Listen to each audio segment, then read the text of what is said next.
been working on some things. Working on my mind, my body, my soul, and my future. I have been working on me. Now, some may not understand the journey, the process, the sacrifices, the why. The hustle and grind that's involved will shift and transform you in all areas of your life. When you become laser focused on your driven purpose of life, you are unstoppable. However, what does it really take? How do you do it? And what helps you stay the course? Now, I have used my love for music as therapy to help me through life's most challenging teaching moments. My songs are the keys to living my best life. It facilitates an organic energy, a flow, that translates into a path by which I follow, with the lyrics being the blueprint and the melodies my feelings. Here, you will discover how music has helped pioneers and game changers in their respective industries as they continue to touch and inspire others. Join me as we hustle and show with OC Flow. I've been working on some things. Working on my mind. Maryland foster care programs. Poet Taylor lived and survived a fair share of experiences, from which she's created the desire to bring awareness to teens and young adults from the same struggle. She learned that hard work, dedication, blind faith, and support were essential attributes when striving for success, and she is so committed to not only teach and share this, but also use her life as a living testament of what can happen when you embody these principles. Her broadcasting career started in Baltimore by winning a contest for new talent, which then afforded her a co-hosting gig there. She was then invited to join the WPGC family, and she went to CBS West Palm Beach to grow her career. But in 2014, she came back home and served as executive producer of the Joe Clair morning show. Not only was she in tune to the heartbeat of the city, she became the pulse. And Good Morning Washington called and asked her to be a segment producer. And then in 2017, her life came full circle. She accepted the midday host position at WPGC from 10 a.m. to 3 p.m. Now, if you are in tune like myself, you are waiting and anticipating her energy at 10 a.m., like bolts of lightning coming through the airwaves, calling you to action, making you question your ideologies and forcing you to look beyond the surface and go deeper.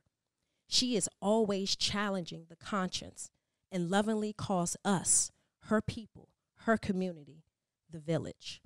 By that alone, she presents and reminds us of our responsibility to each other. Poet is in the trenches, bootstrapped up and side by side with those most impacted and affected by these times.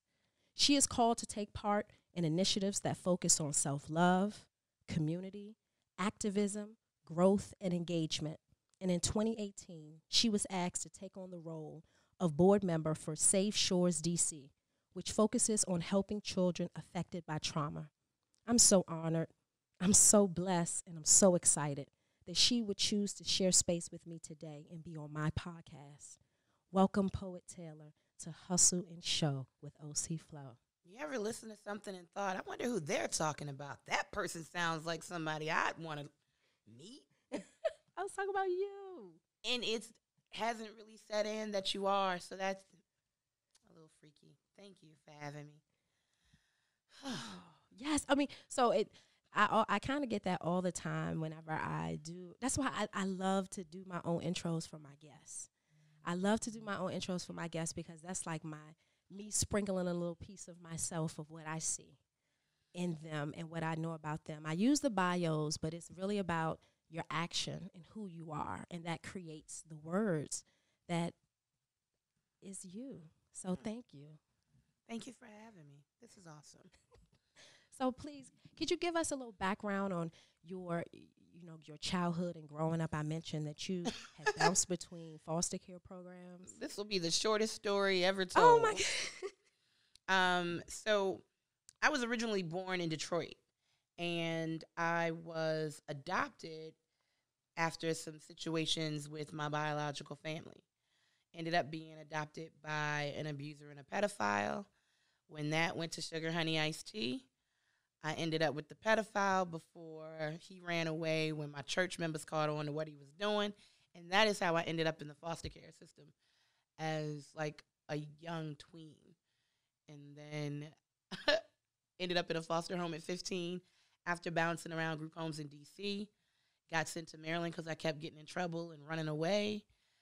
My social worker quit while I was in Maryland. That's how I became a part of the Maryland foster care system. The foster home I was in was going to kick me out because they weren't receiving their checks or whatever. Got into a little something, ended up in places that, you know, young people are sent to when they do things maybe out of anger or emotion, and met Patricia Taylor at 15. And that changed my life because it was the first time that I had an actual family, the kind of family that I had read about in books where there's a mom present and a dad present. Oh, look, you have siblings and a dog. Like, it was everything I had ever asked God for. And although it was a little bumpy in the beginning, when I look back now, people often ask me if I would change anything. And I think no, because I've learned enough watching Stewie on Family Guy that if you change one thing in the past, it may affect your entire future in ways that you didn't imagine. So to be sitting in this space now, the conversations that I have with God are about how can I not lose focus of the purpose that he created me for the people that have to come after me. And that's not just in foster care. It's black women in media, black women in the C-suite, which is what we call corporate America, that say they want us but don't really want us. They more so want our rhythm, not so much our blues. So it's this feeling of,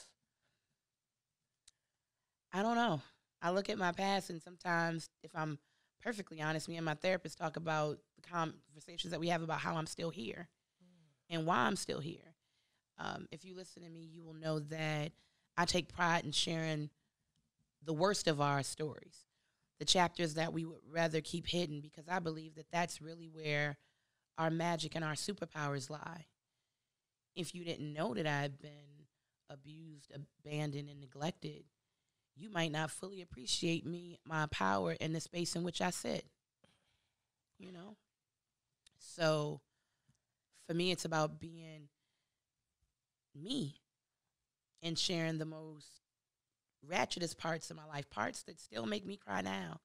I have my adoptive mother was very abusive, so I missed school because I would have a bruise or something and I wouldn't be able to cover it. So on the left side of my chest is the impression still of a belt buckle. So every morning when I get dressed, when I step out the shower, I see it.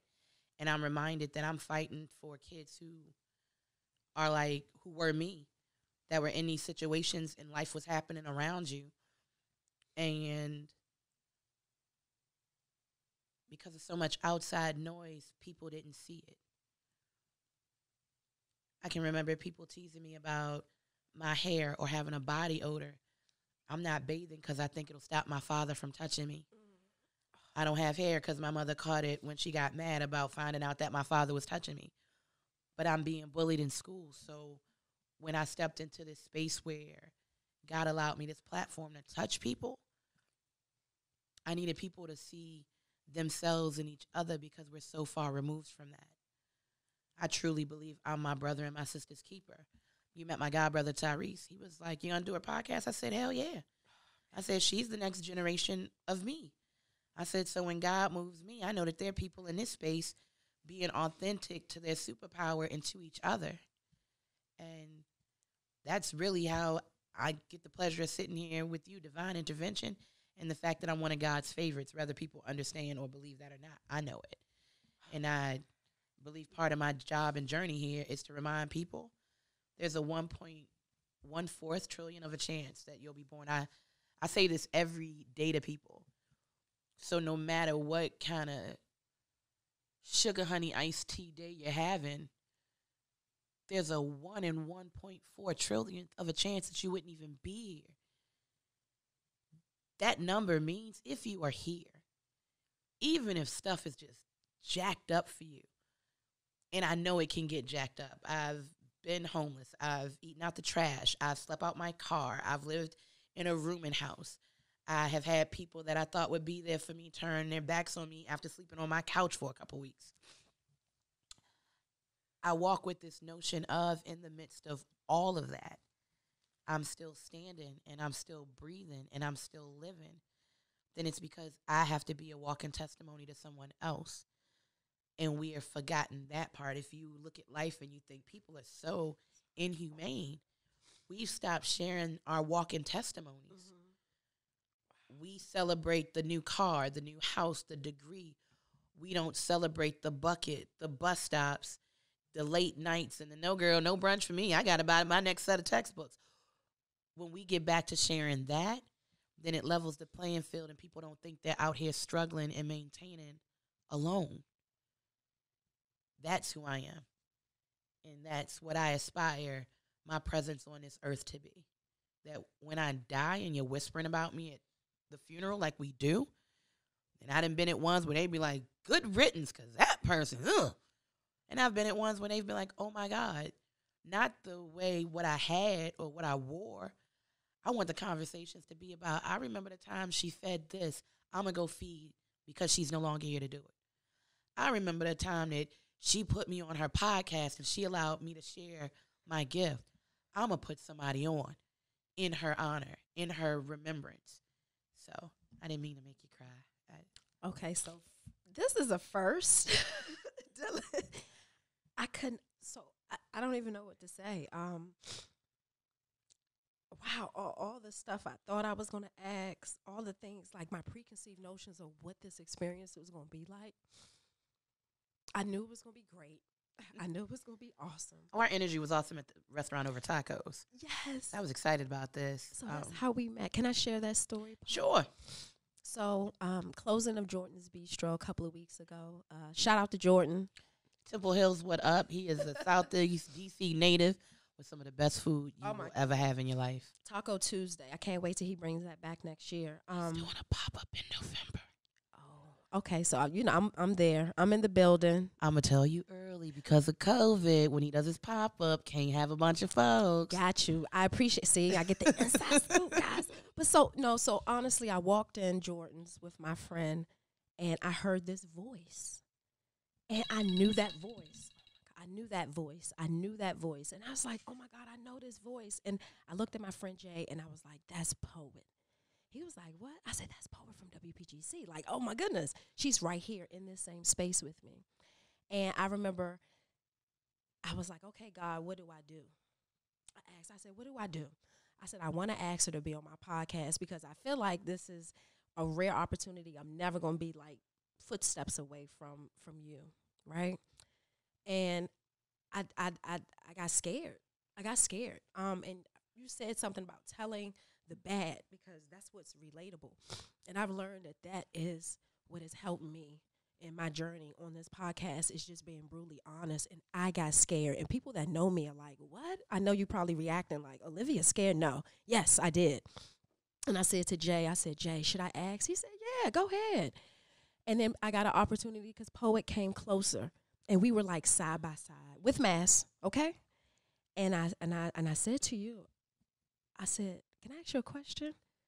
And you said, sure. And I said, I have a podcast, and you said yes before I even asked you. And then you told me never be afraid. And I'll check your words. Whatever was meant for you to happen, I explained to people that I believe life is a choose-your-own-adventure book. I don't know if y'all remember choose-your-own-adventure books. I'm showing my 30s, but here you go. A choose-your-own-adventure book, for those who are like, what?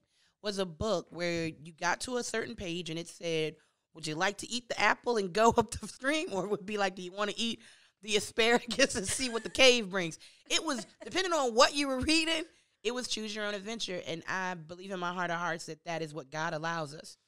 That at the time that he creates and says, this is going to be your purpose on earth.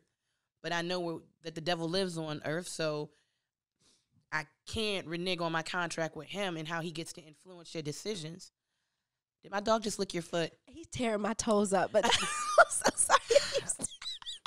You know. Savage is tearing my toes up. My but dog it's is all with good. me, and It's all good. We love Savage. he goes to work with me. It was supposed to be for me.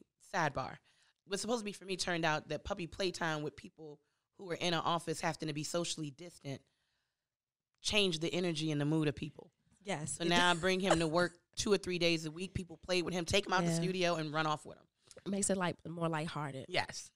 But to get back to the point, it's like a choose your own adventure. So it's kind of like, even in moments that you think you may miss out, that may not be the course of your adventure at that time. You could have been like, I wasn't even going to ask you about my podcast. I was going to actually listen to it. Maybe I wasn't going to invite you. I'm an empath, so I feel energy. I feel people when they walk in the room before they walk in the room. I feel people around me before they're around me. And when I was a little kid, those things used to freak me out. So I'd be like, what's wrong? Nothing. I said, you sure? You're not sad about something? Well, da-da-da-da-da. And I'd be like, oh, okay. And they'd be like, how did you know? I don't know. I just felt it. So I'm going to ask. So when you stepped to me, you looked at me, then you looked to the side of me, and I'm thinking, well, either I owe her money, and I done forgot, or I'm good for telling people, let's break bread, and then I don't ever text you. But that's on my heart and my schedule, not like on my mind. I think about it and I don't. And when you're like, well, I have a podcast, I said, well, I probably can help her with this. Yes. It'll be just as beneficial to me to sit in your energy as it will for you to sit in mine. And that's how I approach every opportunity and every interview. Like these celebrities that come through PGC think that they in the pod, they better know who they sitting with. You better know who you sitting with. Everybody don't get to sit with me. And that's what I know. So that's what I know. So that's why I was so, and my following up, just I had to make this happen because I don't think that God would have brought that together. And it was like perfect. It was a perfect setup. Whatever is meant to happen is going to happen. And I believe for myself that a lot of times we talk ourselves out of rooms that we've asked God to place us in. That's why I said yes. I could hear you talking yourself out of why you should ask me in that moment to be on your podcast. And I'm thinking, I've been there, though. Yeah. That's why I had to tell you I'm scared. Because I've learned to be okay with that, to be okay, knees shaking, head bowed. But the point is I'm moving on. Hi, Savage. Hey, you. Savage likes me. You gonna go back and to I'm the good. bed. Hi, Savage. Bad thing. You feel my energy? Yep. And it's the fact that you were teary. He does that. Oh, he comfort. He does that. So that's why he look at my feet again. Yeah, when I have rough days, I can come in and not say anything, and then he'll come and just lay his head on my shoulder. Almost like you. And he'll rub up against me. He'll come and stare at me, and I'll be like, are you human? I don't know if I like that. But I challenge you not to think of fear when you walk into spaces. But how am I going to knock this out the park? That's the way I walk into rooms. That's the way I walk into situations. That's your presence. If I've choose your own adventure, my decisions have gotten me here. How am I going to knock this out the park? It annoys my friends that I don't think negative first, and that took 3 or 4 years of good therapy. Because when you really think about it, the first thought should have been, I can't wait to have Poet on my podcast. Mm-hmm. The first thought instead was, ugh. She gonna say, how's this? She gonna be like, she ain't gonna have time to do my podcast. It's all why do we dream bigger for others than we dream for ourselves? We do that a lot. We do. And if you've ever listened to my show, The Slim Time and The Compliment Sandwich, all reminders of you are just as dope as the people that you celebrate. You were just as dope as the people that you post. We don't celebrate. Somebody asked me the other day, for you to do radio, why are there so many pictures and videos of you? Because it's me. You think Rihanna's something special? Wait till you get a load of all of this. And I'm going to still post her. And I'm going to still talk about the Fenty Fashion Show on Amazon Prime series. I can share all of that, and it don't knock or dull my shine any to do it, but I most certainly will not dull mine. We attach net worth to self-worth. And when we stop thinking like that, then things change. Beyonce is no better than me. Tell the Hive I said it. Beyonce is just as great as I am. Yeah. That's not how we talk. we elevate people who may have more in substance or in money or material possessions as if that somehow makes them better. It does not. You know, I've had people tell me, you're not as good. I am just as great as Beyonce. Trust what I know. Gotcha. So the next time, I don't care if you stay Michelle Obama getting something out of Target, because I know you shop there. I know you do. You strut up and you say it. And the very worst thing somebody's going to tell you is no. And you know what I've told people who've told me no to interviews? That is unfortunate that you will not get to sit down with me. And I've left, that's on an email, that is in text, that's in the face.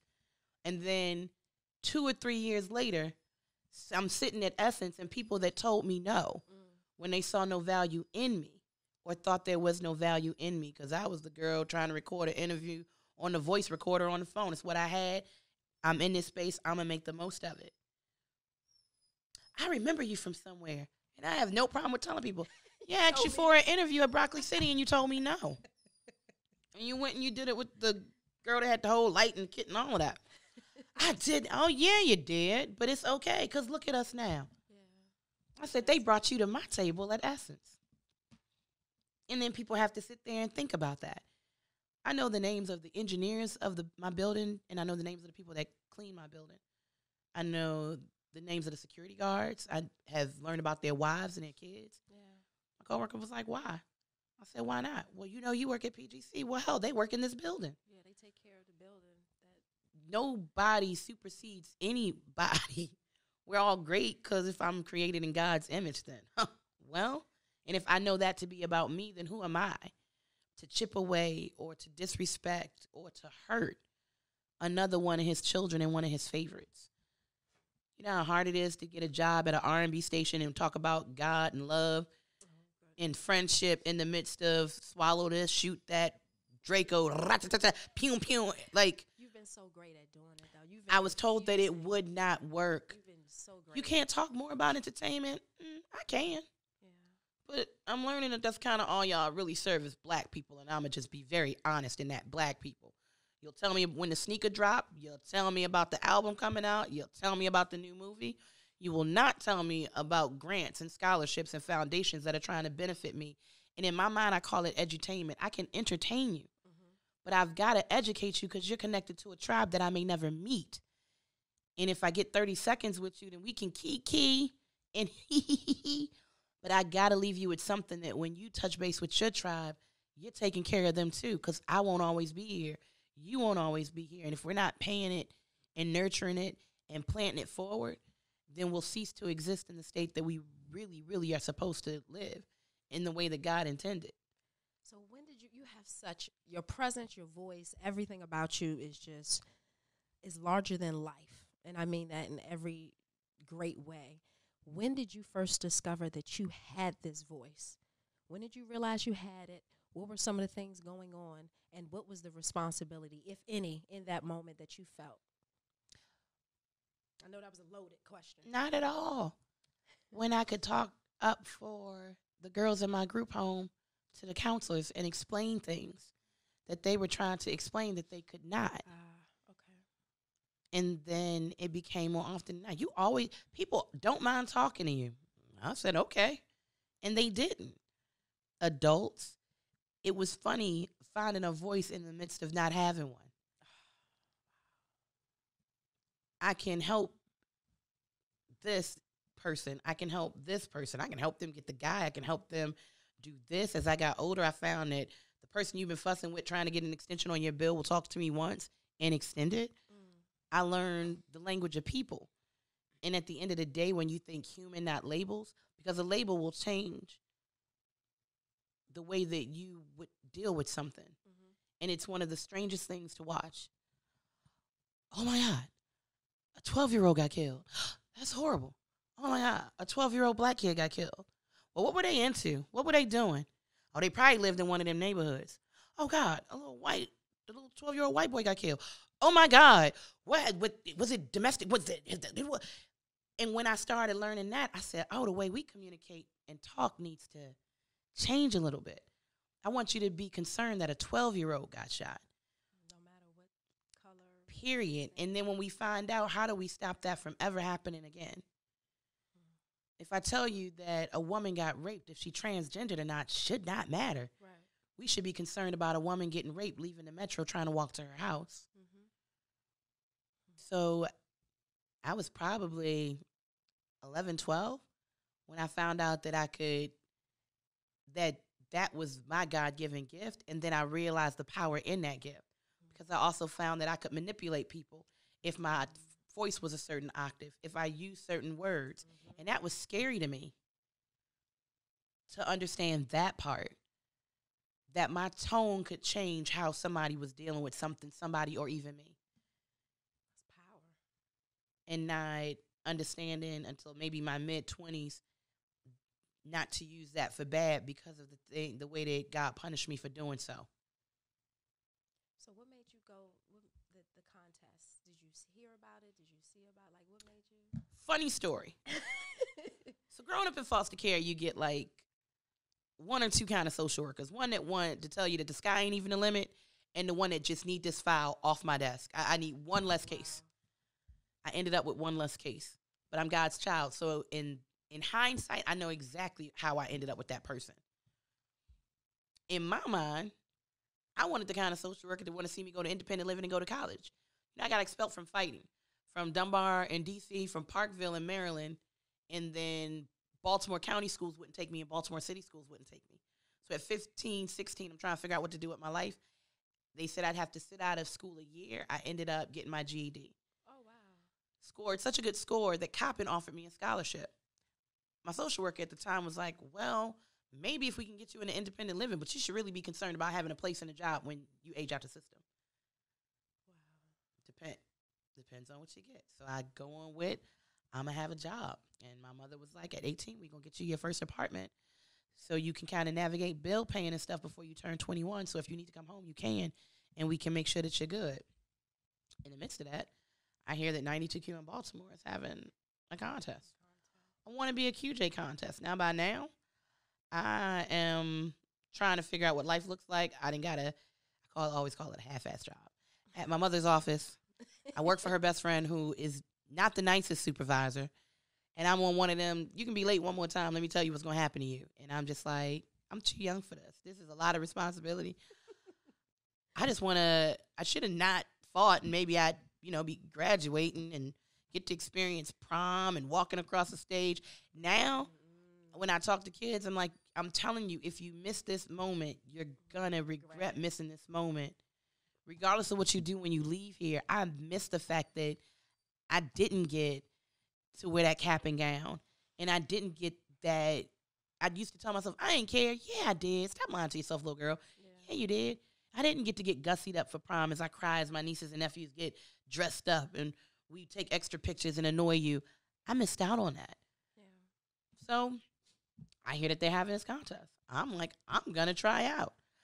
But I have to be there when it first starts at like 4 a.m. because I can't be late to this job that I need, that when I age out, I got to have a place to live. I get there. I try out. I get the call. Then I got it. Now, in my mind, oh, God, this is it. Because growing up in foster care, I wanted to be on TV. And I didn't want to be on TV I wanted to be on TV for two reasons. I didn't see any fat black girls. And I didn't like that I never saw things that represented what I saw. For all the crap that I went through when I got with my family, hence my name, Poet-ically. Patricia and George are my parents. I was like, Savage, we are in the middle of it. He will put, okay, you don't understand what you're dealing with over there. It's savage for a reason. 9 pounds of full savagery, but I'll let you have a good time. I wanted to tell the kind of stories that I saw. George Taylor is a black man that went out and worked every day for his family. He came home, helped me with whatever my mother could not. He taught me about football. Still don't know anything about football. I didn't really pay attention. I just like the idea of being on the couch and yelling at the TV when he did. Yeah. And even to this day when he does. I was mad that whenever I saw an image of a black man, they were either handcuffed, in trouble, or it was an issue. And if it wasn't that, they were a rapper or they were an artist. My father was a master mechanic for the city of Baltimore. So all of the government skill. That's a great skill. Okay. All of the government vehicles came through his division, and then he was the one that told you if you need to go somewhere else. And I was like, well, where's this black man that come home, take care of family? He opens my mother's doors. He carries the bags when we're out, which is funny because dating now, guys be looking at me like, what? I know you paid for it, but you also got to carry it. When I'm with my daddy, I don't carry bags. I don't open doors. I don't take out trash. I'm like the most sophisticated Tom girl you'll ever meet. Like, my jeans and my T-shirts are yes, but manual labor, sometimes I stare at it because I don't really know what that is. Right. My daddy always did it, or my brother stepped in. You know what we did? We cooked, we served food. And it's funny living in a world where people are like, I don't want to see gender. You don't have to, but you have to respect the people that do. Yeah. I am very old school. My parents are in their 70s. Me too. So I'm an old, young person. My friends be like, you just be sitting there telling us what to do. This is how I was raised. So I come from a school where at Thanksgiving, the women cook in the kitchen and talk trash, and we're taught recipes, and I can cook things from scratch, and I can do them homemade. We bring the food out. My father blesses the food. My father carves the turkey. Yep. But they allow the ladies who've cooked to fix their plates and sit down. And that was different. There are certain instances on birthdays where the men get, served first, or Father's Day. But outside of that. And the kids always sit at another table, not at the table with the grown folks. So in 2020, I'm like, I don't want to offend anybody, but I am a old lady. soul. Yeah. And I'm an old soul. And I believe that he's going to come home. And as the black woman, I'm going to run his joint. It'll be his check deposited into my account. But he going to lead the house. I'm going to maintain it. And teaching people that that's okay. And I really believe that's why God did what he did. When I got into this contest, was super precise, and then had the audacity to lose. And this is when I learned a very, very valuable lesson with God. Okay, what's that? When you put too much into man and the foundation, God will snatch it back because he already see you and lost the focus. I was in there thinking all the things and how rich I was going to be, and I was going to be balling, and people was going to respect my authority. And I'm coming in here and I'm taking everybody's job. I don't care. I ain't even win. And I went back and sat at the drawing board and said, well, damn. Because, God, why would you get me so close to what you know is a dream? I used to pretend that I would be outside playing. And this is, y'all about to learn a little part of me. Uh-oh. That somebody, because of where I lived at the time, would get shot. And the news cameras would come. And then they'd inadvertently get shot. And I'd just pick up the mic and be like, Wait. We're live from the group home on Euclid Street where a youth was just shot. And it seems that your comrade is also being tended to. Let me tell you what we saw up here. Do a whole report and then be like, going to throw it back to you in the studio, and have them people in the studio like, yeah, like what just happened? Ooh, yeah. Did she just finish the report? Make it make sense. Bring her back to the stage. Basically, and this is a dream of a kid that's growing up in foster care that's being told, you need to find a career and take care of yourself when you get out. Find a career, take care of yourself when you get out. The other was hook up with somebody, young girl, and let them yum, right. And you get these bills paid. Chunky girl, we weren't always in style. We should have been. But we aren't always in style. And people be hating, and we're going to have a whole nother podcast on the fact that if we really fighting for diversity, I like to see some fat people in starring roles in everything. And not be the sidekick or the joke. Speak on it. Speak on it. The day I wake up and my morning newscast has a chunky person, a skinny person, a Latino, a black person, a white person, then I'm seeing diversity. Until then, nope. It sounds like you should start your own network. I need people who are part of the disabled tribe to feel like they have a space there. That's really how I feel. And I think that's what God is molding me to do. It's some kind of platform, because I'm thinking, the future. People say diversity and then they say minority. And as a black person, I feel like y'all are now using minority to blend black, and I can't let you do that. Whoa. So it's the truth, because when you say minority now, that's everybody. Yeah, women. That's white women, that's Indian, Asian, Polynesian, Mandarin, it's whomever. But all of the people that I'm naming already got a leg up, some of them. Uh-oh. I need to hear black. I need to hear very black. I need to be unapologetically black in spaces where y'all like our creatives, juices. You like my ideas, but you don't want to see my face. Hell, and they benefit from it. Benefit? We sitting in a country that I'm sure my great grandmother, grandfather, aunt, uncle, cousins built. Mm-hmm. So the fact that I don't hold equity in a country that belongs to me is irky to me. So while other people are sometimes asking for a seat at the table, I've just kind of propped up my own seat in the corner, and this is mine. And then I'm going to work it, and that's really what I've done. So imagine losing this contest, going back to this job, thinking, God, I'm just not going to, it's just not going to happen for me. This is what I'm going to do. I'm going to be in this job, and I'm going to just help people. And I did, but I almost got fired because they said I couldn't keep taking people off of the foreclosure list. I work for the Department of Water and Waste, and I'm still like in 18. I'm just trying to get in where I fit in. Boss comes to me and says, "We heard your call. You just can't take people. You can't take people off the list and wipe their bills clean." This woman's like 80. She owes you $90 for a leaky fountain, and you trying to take the house that's been in her family for generations? No, I'm not gonna sit there and do it. I don't care how many times you record me. You gonna end up firing me because I ain't gonna do it. You need to put them on a payment plan. It's on a fixed income. Y'all don't want her $10 a month, but you want her whole ass house. I ain't doing it. I ain't going to heaven and trying to explain that to God. Nope. Poet. Year rolls around, they do that contest again. Now I say, I'm trying out.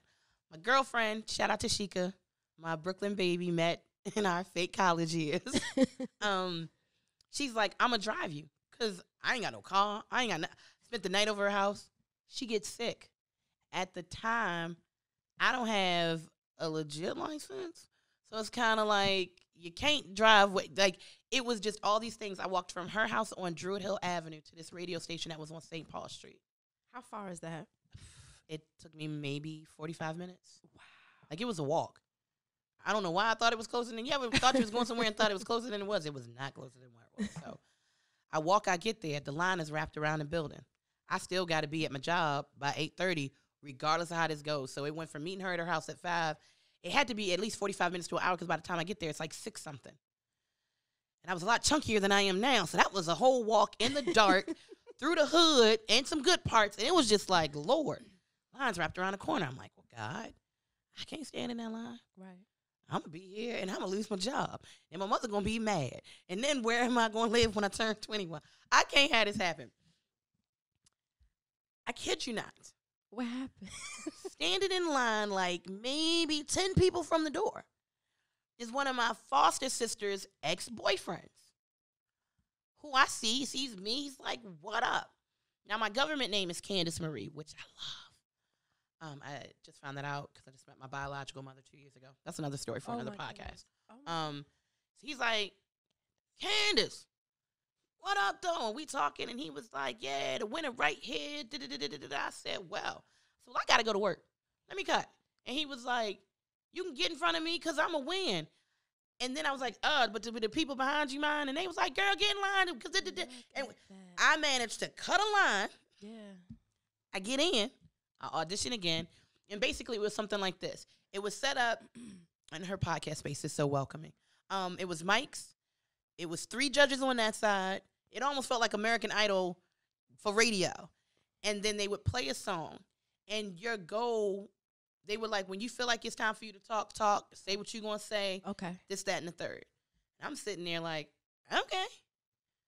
Some Toni Braxton song. And when it's a song that I know, and I know, okay, there's an outro on this. I know what I've heard on the radio. Uh-huh. I think that you should not talk over people's songs. Mm-hmm. I had been on their website the night before, so I knew what tickets they were giving away. And I was just like, here we go. And it was like, that was Toni Braxton on 92Q Jams. Listen, the Big Fat Morning Show got you this, that, and the third. And then coming up, I got your tickets because I know you want to go hang out. The people at the table were looking at me. And then I hit the post of the next song. It's 92Q. And then, like, fell back. And they were like, wow. Yeah, thanks. And I was just like, oh, I thought I did my thug thizzle. By the time I walked to my job, I got a phone call, and they were like, you made it to the next round. Yay!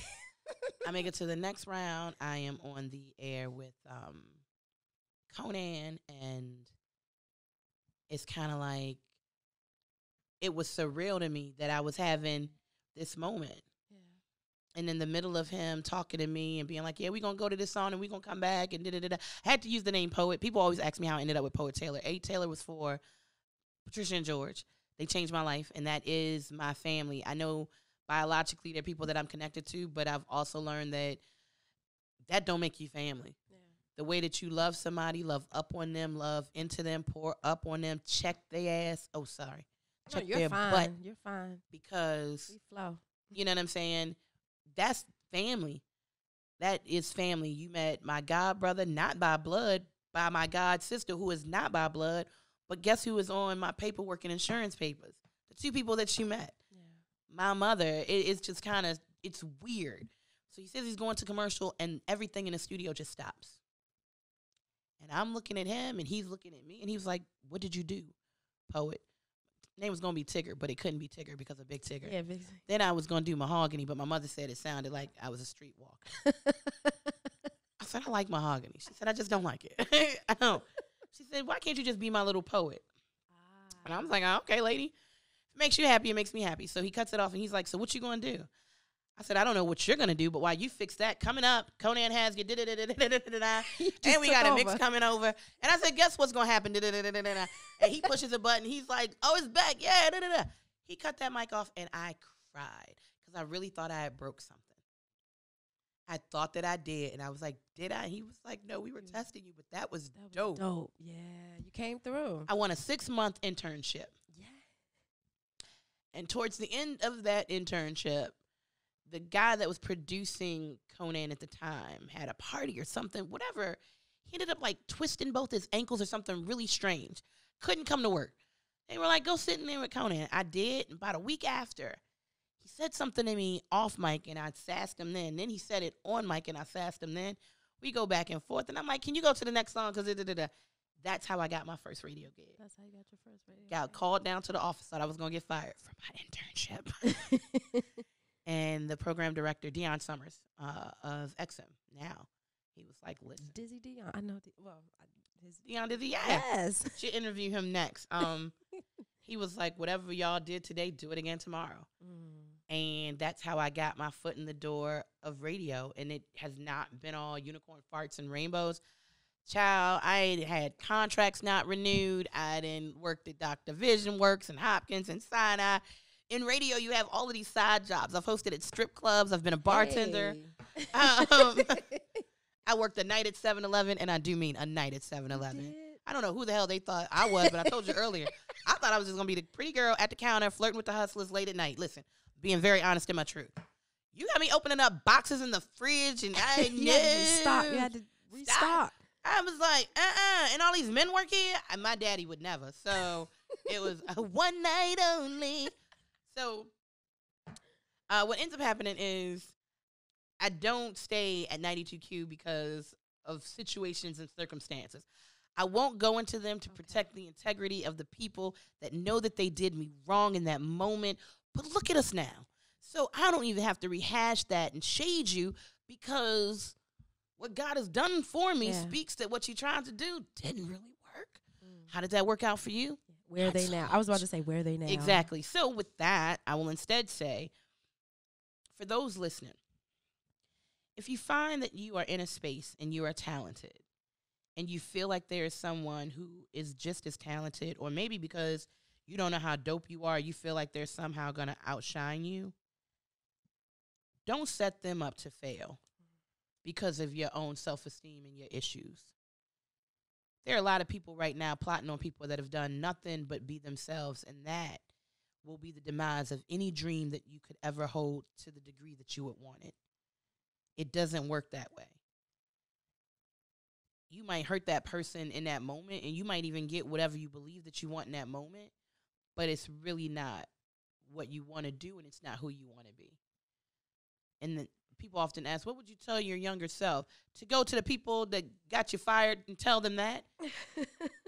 That you should want to pour into that young person coming up after you and not try to cut them off at the kneecaps? Because you did. Not because I wasn't doing what I was supposed to. Not because I wasn't great. Because you felt some kind of way about who I am. Not that we could combine our wonder twin powers and activate. You felt some kind of way. And as I've gotten older, I've noticed that that is a trait that a lot of us, as we age in this game, start to do. You don't want to let the next young person come on, not the next Flo, not the next poet, the first you, for fear that it's going to outshine you. It can't.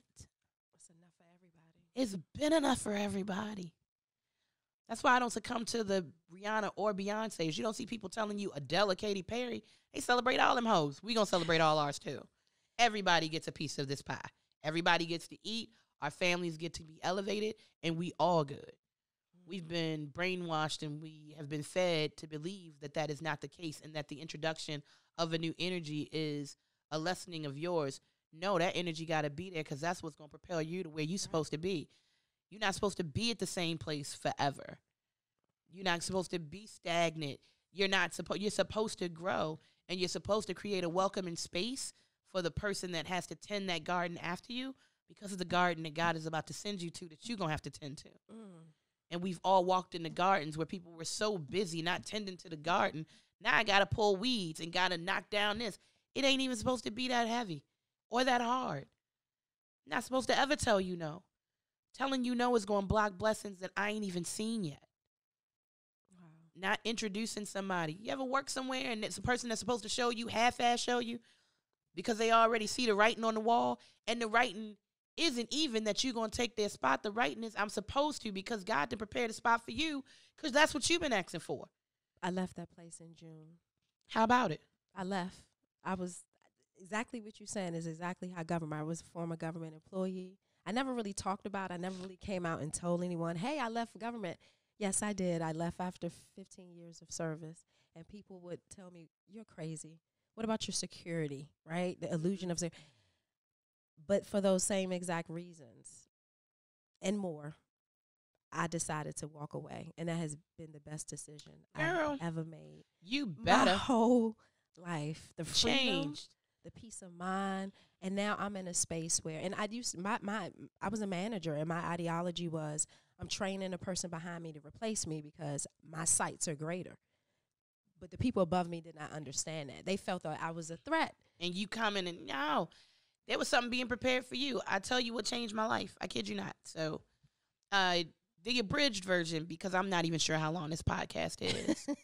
Poet, this is your time. Be here together. You tell me. You tell me. Well, people have the attention spans of split pea soup, so I want to make sure that I get it within an hour and 15, because they already flicking through their phone and trying to figure out what's the next buzz. This is the buzz, and this is the vibe. Hey.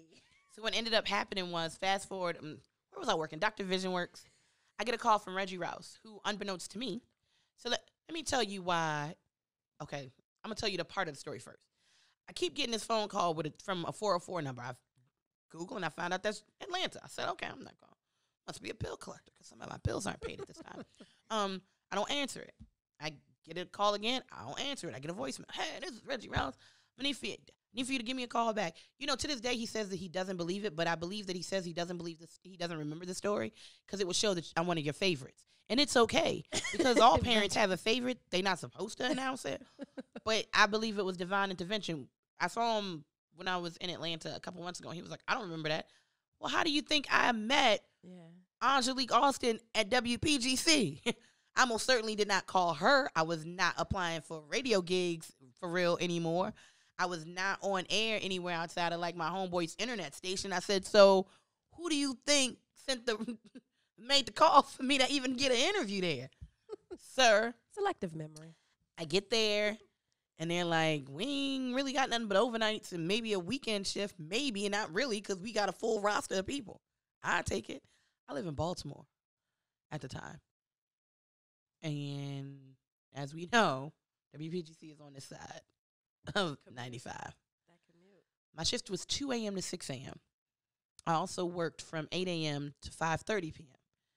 I was also taking classes, because at the time I thought let me tell y'all. I thought that I wanted to be a massage therapist until I figured out about back knee, and I wasn't rubbing anybody's back knee. I'm funny acting about touching things and bumps, and I don't want to touch my own. So that kind of derailed that, but I was starting the classes for that, and then I was going to be a phlebotomist, and then I was like, you scared of needles. They still use a butterfly needle at times to draw your blood, ma'am, so what you really doing in life? You really want to be in television or in news. Mm-hmm. You want to share stories. Just wasn't working out my favor. So now I'm working in, like, the top. I worked with an otolaryngologist. I finally got to learn how to say that word. Those are the people that take care of your ear, nose, and throat. Yes. So in my mind, I'm like, I'm gonna just do it because at least I get to do what I love. I did riddles overnight. That's how I ended up meeting one of my best friends, Marcus, who worked for UPS at the time, who would get my riddles because I knew you were Googling them. Cheater. That's how I got to meet Donnie Simpson and all these other people because I just be in the studio. But what a lot of people didn't know at the time was the reason I would break out so fast is because I gotta go. I got to drive home, shower. I don't get to take a nap. I have to shower and be at work by 8. I'm leaving D.C. at 6. I'm getting back to Baltimore now. It's morning rush hour. 7. I had enough time to shower and drive, and I'd be parking at like 7:45. And then I wouldn't be able to sleep until I got home. But I would take a class or two, like a business class. So it would be like I'd really get into bed about 9, be back up at midnight, and that was my schedule for 3 or 4 years. Really? Kept applying to jobs. And then that's how I ended up with my own morning show in Florida. Yeah, how did that, like in Florida? So my mom, since she got me at 15, is always talking about dreaming bigger. And I would be like, I don't know what that means. She was like, dream bigger. I said, what does that mean? She said, I want you to be very specific in what you ask for and what it is that you desire. You want a pair of shoes? Yeah. She said, okay, that's a dream. She said, now dream bigger. What color are the shoes? What brand are the shoes? Who's the designer? How do they fit? How do they feel? What color? Like, what are you doing? Yeah. And then that's how I started painting my dreams of what life looked like to me or how I wanted it to look. So I was like, why just get a radio gig? And I was animate that I didn't want to end up in a city that I had never heard of. So they had a morning show host position. And I was just like, why not? I didn't work there. I didn't interview these people. I didn't done this. Why can't I? After all these people told me, well, your first job in radio is going to be it's not going to be this.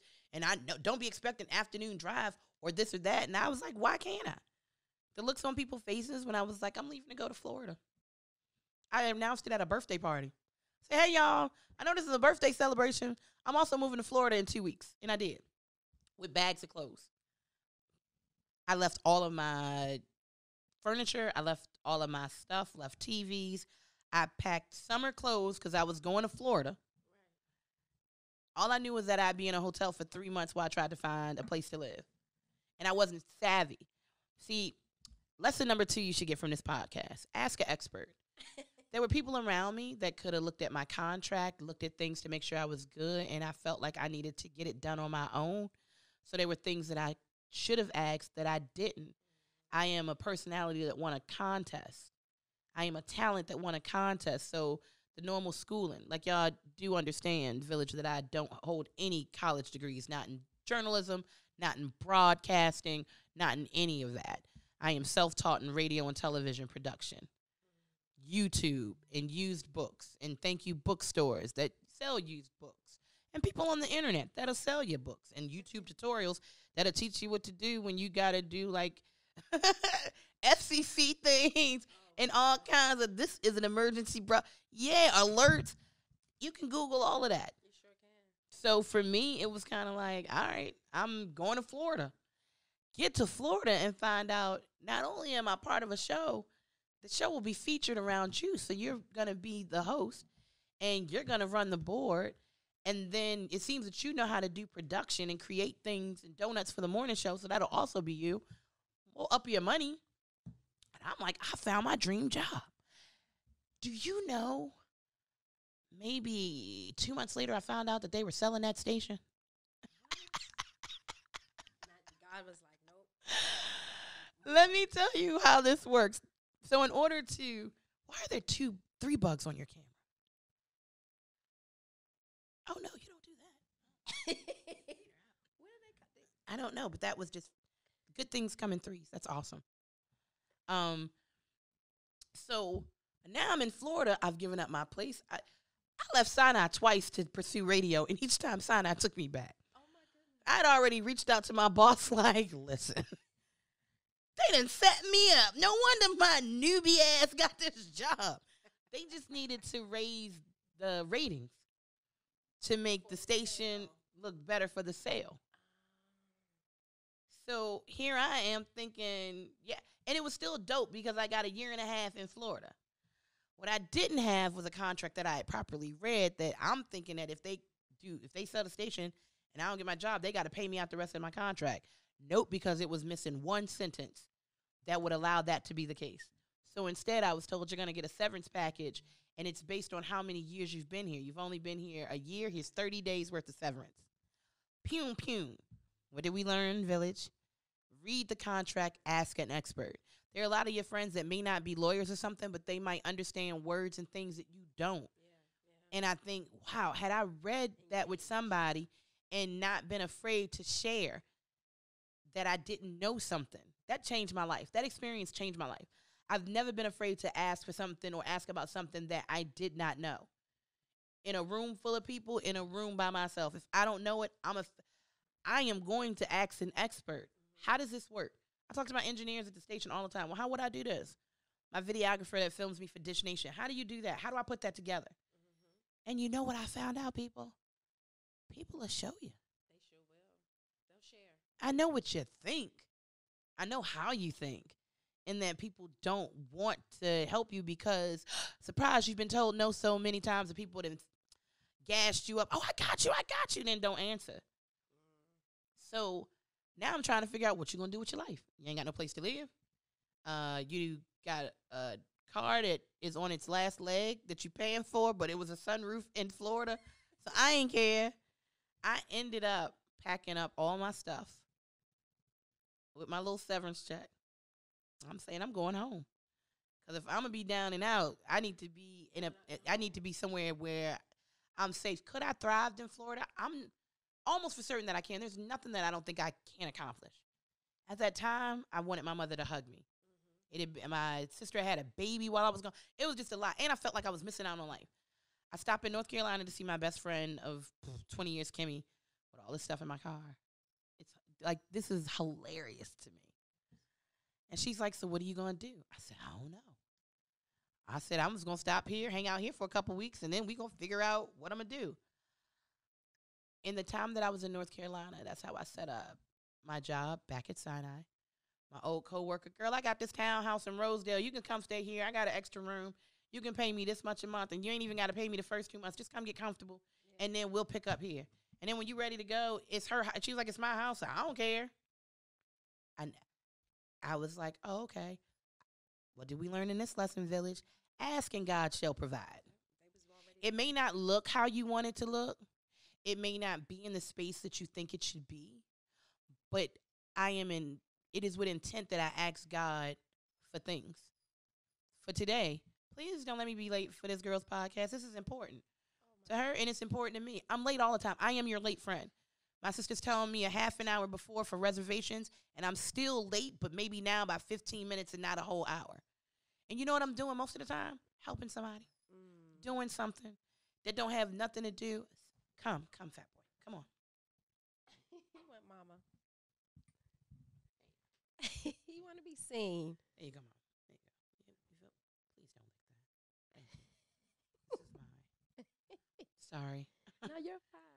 I adopted Savage from a place that is now closed in Virginia that was selling puppies that they didn't know what they were to people, and not treating their puppies right. He was supposed to be a purebred Yorkie for someone.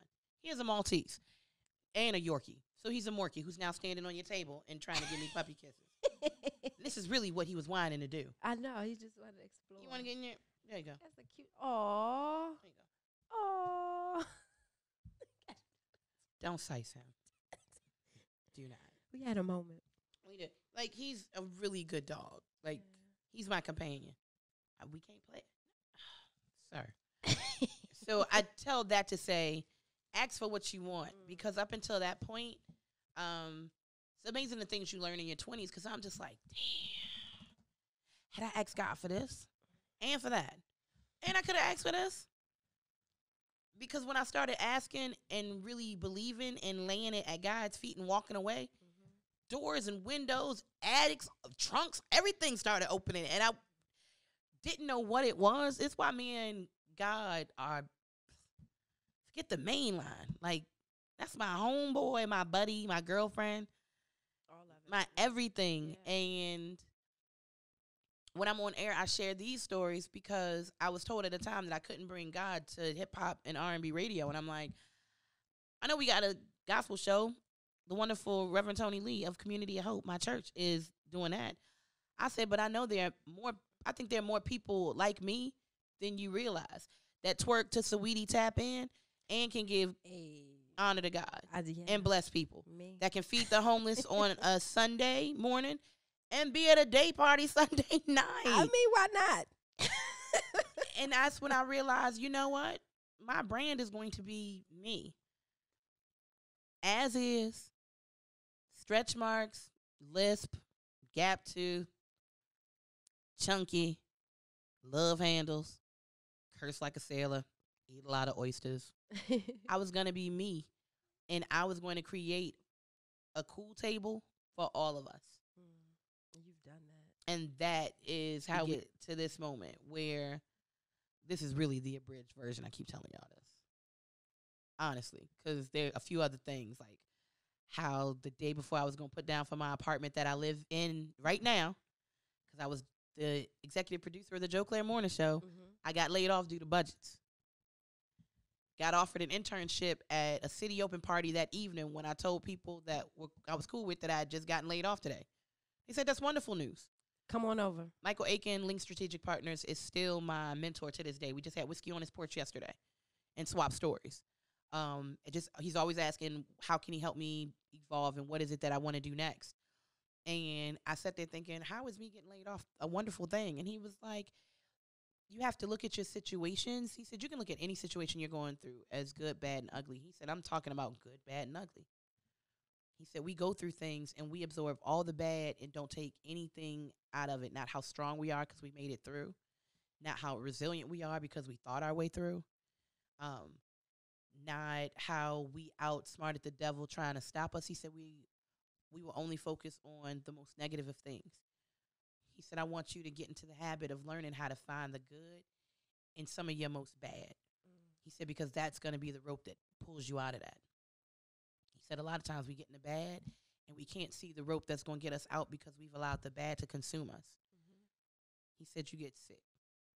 He said, you will cease to live because you'll be focused on the sickness and not all the days that God is still giving you in spite of. He said, that's not how people want to think. He said, but think about it. He said, there are people battling cancer right now, and there are those who are battling and like, till God call me home, I'm a kiki with my girls, and I'm a do all that I can with whatever I have left. He said, you got to pull from that. He said, because the bad stuff is a given. That's a part of what we're going to go through. What part can you pull out? When my cousin was dying and we were all like, oh my God, you're dying. He was like, fuck that. I lived. Yeah. He said, look at how I lived. Was the way that he left bullshit? Yeah. But in that moment, he was not going to hold on to the most negative of what it was. It drains your energy. Yeah. We going to laugh about all the living we did, all the stuff we got away with, all the stories you'll get to tell to my kids about what kind of dad they had. It's not always the easiest, but it has brought me out of some of my darkest moments to be able to pull. I got laid off. Had given up my apartment in Baltimore. I'm just going to stop giving up apartments until I know what I'm doing. I didn't know where I was going to live. I didn't know what I was going to do.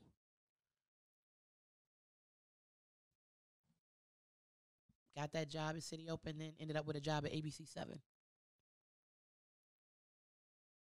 At ABC 7, now I'm full circle. I've always wanted to work in news. When I saw how they edited stories and the words they used to describe stories that starred people of color and the stories that didn't, I was like, this is why I got into this crap to begin with. Right. I'm going to figure out a way back. And although there were people that didn't see me, it was how I worked magic there that got me the call to do middays. And in the midst of me doing middays on PGC, George Floyd was murdered. My father's name is George Taylor. And every time I had to talk about George Floyd, I saw my dad. And for so long, I had candy-coated who I was and what I said because I worked for a corporate entity that may not want to hear this sugar honey iced tea, and I don't know why it was George Floyd. I really do think it's the connection of my dad that I said I got to fight and be vocal in a way that I've never fought and been vocal. And I became very unapologetically black because there was just a lot of things that I kept seeing. And I was like, oh, my God, talking to my mom toward Justine Love. You've been fighting this. You just turned 66, and you've been fighting this. You've been just trying to get an equal stance, an equal footing. And I'll take this back to the beginning of our conversation and wrap with this. We talked about what are you willing to sacrifice to walk in your purpose. I had to sit myself down in the WPGC studio and understand that there would be things that I would have to talk about and say that would make my corporate company feel very uncomfortable, that would make our white listeners very uncomfortable, that would make our minority listeners very uncomfortable. There would be things of accountability and responsibility that would make my black listeners uncomfortable. And that uncomfort in the right email could cost me my job. I stood in the space that I believe God put me in anyway, and spoke from me and what I saw and how I hurt. In the midst of that, I lost my brother from another Tony Reds. I had to come to work and work through that. I lost my cousin to gun violence. There were just a lot of things. And then I was like, well, God, why would you put me in this space? Because this is you're allowing me to really be me, and I don't know how that's going to be reflected on my job. In July of this year, they moved me to mornings to sit next to Joe Clair. My boss goes, you have something to say, and people need to hear it, and you talk too much for middays. And I said, me? Yeah. I said, well, what about Sonny?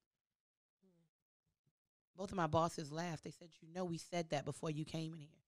In a moment that's supposed to be about you, you're going to be concerned about what does that mean for somebody else. She said, we're going to switch you. That's more Sonny's vibe, and we think, especially given the time and the conversations that need to be had, this is going to be a better fit. Yep. And now I'm sitting here talking to you. Please don't lick that, because I don't know if I could replace it, Savage. I don't know what this podcast is going to look like with a dog walking across the table. It's going to be great. Sniffing and licking things. And it's perfect that his name is Savage. And this is kind of the abridged version. There's so much that I would want to share. I like to share, and I like to talk. But Part 2, maybe? We must certainly do a part 2, but that is really how I ended up here. And I've always been a love liaison. I deal in love. I connect in love. Yeah. I've always been an activist. This year changed my life. And talking to some of the activists in my family, I'm learning that there are moments that spark you and you never turn back from them. Yep. And now in this platform, I get an even bigger way to tell people about loving you and that you got this. You'll notice that that's an underlying story in whatever I do, whatever I wear. I'm going to figure out a way to honor black folks and show you these stories that aren't always told.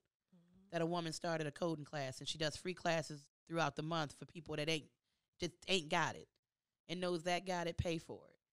That there's a 13-year-old right now working on his whole degree in college. Yeah, that's pretty amazing. You know what I'm saying? And I'm like, where are these stories? Yeah. How many stories you going to tell me that somebody got shot, died, robbed, something? I know people are hungry, they are hopeless, they are traumatized, and we ain't got no mental wellness. So what we going to do? You criminalize addiction, you criminalize being black, what are people going to do? Yeah. I sat down with God and said, what part can I do? He showed me my platform. Well, what can I say? And then soon the story started coming. Now I get to tell people about you and about what you've created in a space that you've created that's unapologetically black but open for all allies. That is saying something because people think that podcasts like this don't exist. I didn't even think about it like that. Hell yeah. You know how many people listen to you that don't even know what a poet is? Live in D.C. and swear that they don't listen to radio, and they'll tell you because it's trash. All they do is play them songs. They ain't talking about nothing. They ain't know that I existed. You think this was a blessing for you. This is a blessing for me.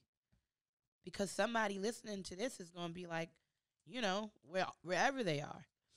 They may be being abused or traumatized right now and don't see no end at that. They don't see the light at the tunnel.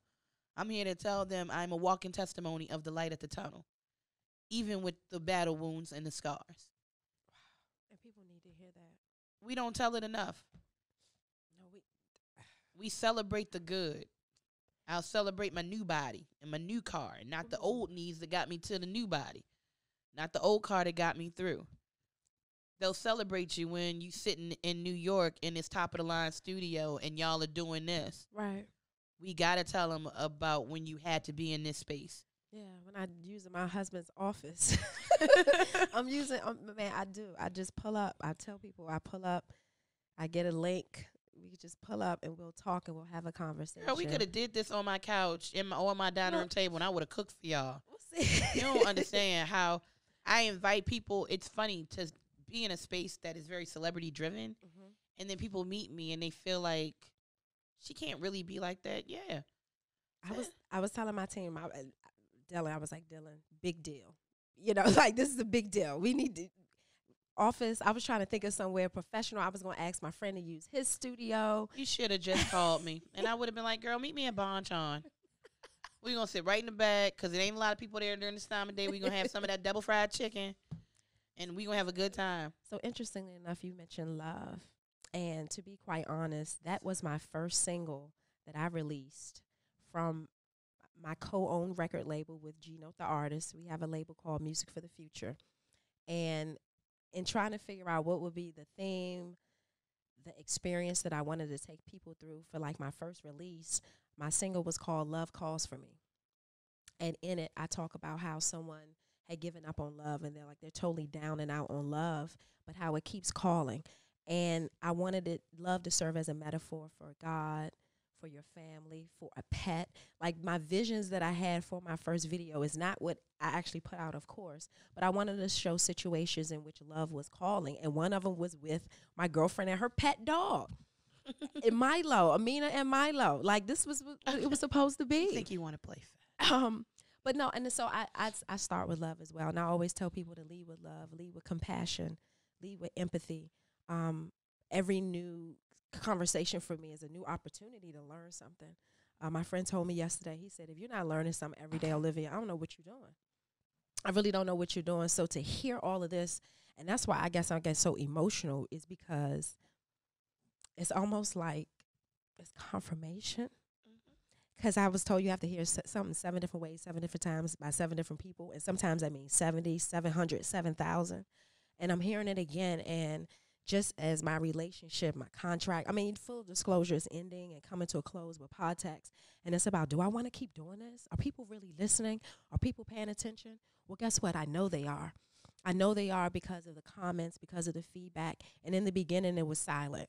You know, in the beginning, even my friends, my close people that's around me, I have to realize that people are not going to get overly excited and ecstatic and jump on tables about your dreams. This your passion. This is right. So it's okay. And it's okay sometimes not to share. And I'm learning that, you know, it's through my actions, that it's not my words. I stop talking as much and just start showing up. And doing. And they're like, oh, okay. People be looking at me. The other day I was on air and the girl was like, I love you, Joe. I love you, Sonny. Joe was like, you mean Poet? Yeah, her too. I'll in the take it. call. Joe was like, you good, Poet? I said, listen, they know what they know.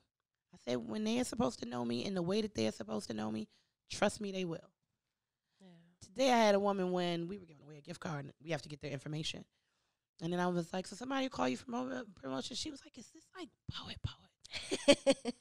I was like, why are we whispering this? I know you have to get back to the show, but I just want to tell you that I love you. And I did. Yeah. She ran down this thing, and I was just like, by the end of it, we prayed together and cried together. So it was just kind of like, oh, you know, I'll be listening to you, and when you talk about you can do this, and today gonna suck, but that's fine because you might get tonight too.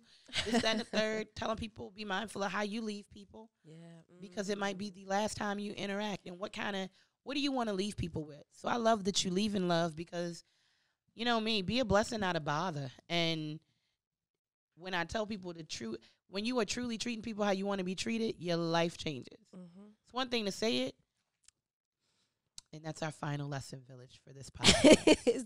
No, keep them coming, poet. Keep Are 'em you coming. truly treating people how you want to be treated?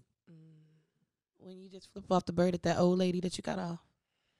When you stood your girlfriend up to go, get some vitamin D, which is fine, but you weren't honest about it. When you told your friend you was going to show up and support her podcast, but you never posted that post. Are you really, really, truly treating people how you would want to be treated? And I think when we take a good look at that and ask ourselves, are we treating people the way that we would want to be treated? You're going to treat people a lot different because you really realize that I really wasn't treating people like I wanted them to be treated. I agree. So treat yourself, be a blessing, not a bother, and wake up with me and Joe Clair because, well, You guys are so why the dope. hell How not? funny. Oh, my God. This show is so, I know. Savage got so close to me. And we had, like I said, we just shared a moment. He looked at me, and I looked at him, and then jump off the table. we connected. So I want to, we're coming to the closure, coming to end. This has been such an amazing experience for me. I done made you mad because you don't know how to get off the table to get your tongue. That has frustrated you so. This has been such an amazing experience. Having Savage here, helped me stop crying and help me stop being so evil. He became a compassion animal without being a compassion animal. Yes. And then I just went on, and now he's a service animal with a whole ID, which I got off the internet. What you want? Really sure. It was Okay, really legal. so I have some standard questions that I usually ask my guests. But By all means, what you need? so, okay, and I have three. I have three standard Did I questions. not go according to the podcast interview? My bad. No. I don't get interviewed often. You were probably my 2, 3. Really? Can't be more than 4. I normally say no. I feel like having interviews and talking about myself is funny to me. So, and this is the first time that I didn't start interviewing the person that was interviewing me and not getting interviewed at all. I'm really good at that. You know what? I had that thought this morning. As I was choosing what I'm gonna wear, I'm asking my husband, like, babe, what should I wear? Poet is not gonna dress up. I don't need to wear a suit, anything like that. I'm I need glad to you be knew dressed that. down. Well, I kind of partial. I had had a this shirt on blouse and yesterday. some jeans. But I asked him, I said, what if she flips it and start interviewing me? Because that has happened to me. And I had to regain control of the interview because I was like, no, this is not about me. This My is therapist about you. said to stop doing it. She said I do it as a defense mechanism to not share me. Oh, wow. So I've been listening because normally I do. And then I'll send them to her and she'll be like, well, I learned absolutely nothing about you. And I'd be like, but you did. She was like, no, he didn't. She was like, why do you do that? She said, what's the problem? Yeah. You're afraid people going to find out where you're really from, how old you are, if you cry, if you got this, that, and the third. She said, what's the worst case scenario? Except for somebody finds out something even doper about you and another reason to love you or to seek you out. So today, I'm a sit. I appreciate that. And I'm a... No, you can't have my paper, baby. I don't want you to choke. He's not. He's going to shred it up. I don't want Give you him a to piece choke. of that. That makes him Okay, happy. Keep him busy. Okay, so Look at him. I know. He liked paper. It's the strangest thing ever. There you go. You gonna Yeah. go play with it in your... No, he's about to shred it on the table in front of you. Okay, Savage. And he going to leave it there. And then And I'm we'll going to look clean like up. there's no home training. No, it's okay. Look at him. It's a new environment as well. He can't get to his toy. Let me tell you what I know about this. See that? He's not going to eat it.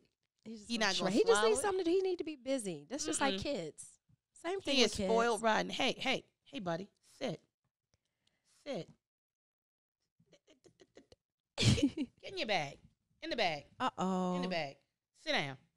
Sit. And don't come back out the bag. Because you're showing off because we Sorry, got company. Savage. You have to go back in your... So if you can have a conversation with someone living or dead, who would it be? God. I just want to, I got questions.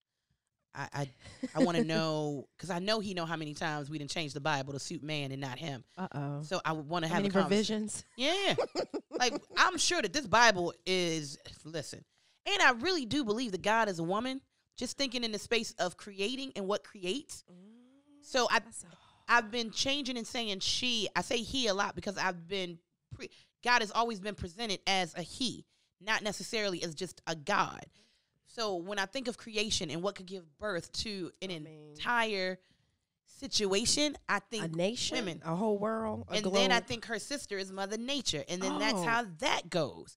And I think what you're looking like is like a trifecta of dope-ass black women. I'm just going to tell y'all based on the descriptions in the Bible. I know y'all don't want to hear it. I know y'all want to call Cleopatra Greek, but I'm going to just tell you.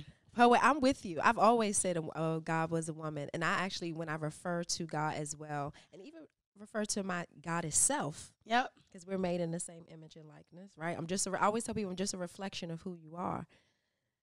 I'm dope. I keep trying to explain that to y'all. And if I had a second person, I just reconnected with my biological mother 2 years ago. I had never met her. My biological sister found me on Facebook, and after messaging, asked could she give my number to my mother because she had never heard my voice. They were showing her pictures of me on Facebook. She had never seen me. And that's when I was told that my father was no longer alive. So I've never seen a baby picture of myself. I've never seen a picture of myself before the age of 12. So that's what growing up orphan does to you. So I would want to talk to my dad, my biological dad. I don't know.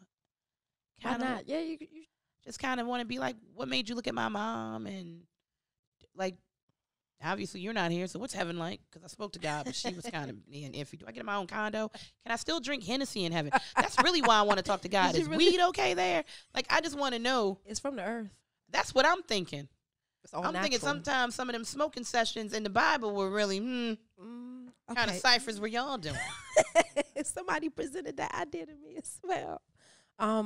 If you could have any superpower, so I just truly believe your superpower, I absolutely am so clear and understand what your superpower is. But if you could have any superpower, what would it be and why? We just had this conversation. There's a black graphic novel coming out where all the black people have superpowers and the white folks don't have any. Man. We talked about it on the Joe Clair Morning Show, 6 to 10 on PGC. And we were looking at the superpowers, and I was like, what power would I really want? So I can really tell you the ones I don't want. Okay. I don't want to learn how to fly. I don't want things shooting out my eyes. I wanted the girl's power where she could touch people, but that was only temporary, and it drained her. If I could have any power in the world, I would pick time travel. Okay. And the first thing I'd do is I'd go to that continent that was like, here, take some of our extra slaves or servants to your Americas, and let's see what kind of partnerships we could build. And I'd pop up, smack that chief, and be like, no, do not. Tell them take some of their Caucasian brethren, but no, don't you send not near person of color up this stream. I would go to all the points where slavery started and be like, let me tell you what I know. Yeah, let me tell you. I'm from the future, bitch. Let me tell you what I know. Bring you some pictures. I know what they told you, but we've learned from the clown in chief, some of those folks are trickery.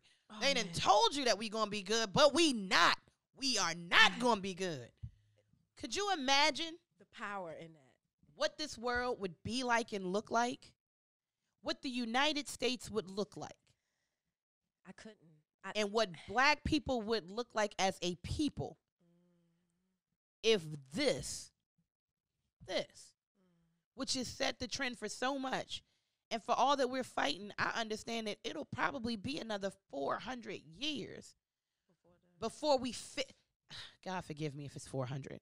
I'm going to go with maybe 100 before we actually fix the things to really set black people at a starting space that looks like a starting space.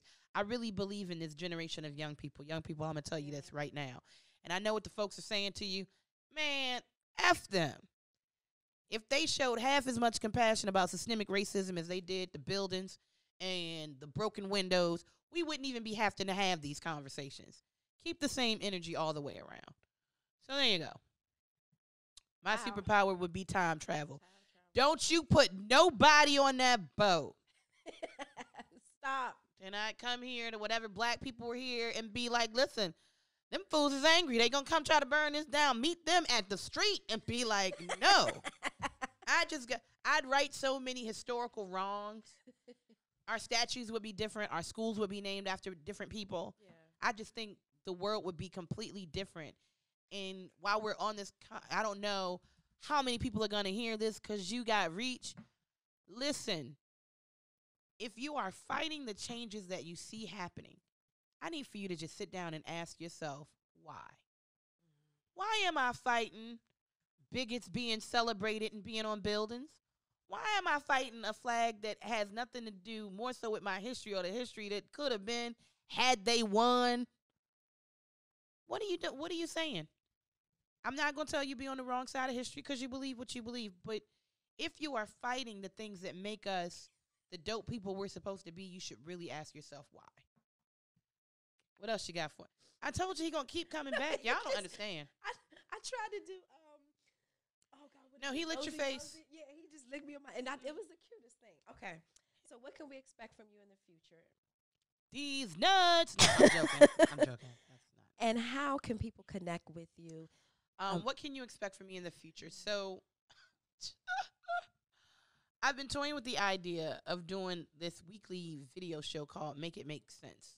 Video log, vlog, YouTube series. I don't know what the hell it's going to be. But I read a lot of things and come across a lot of situations where I really needed to make it make sense for me. Like people waiting until 30 days before an election to hold the black vote and do things.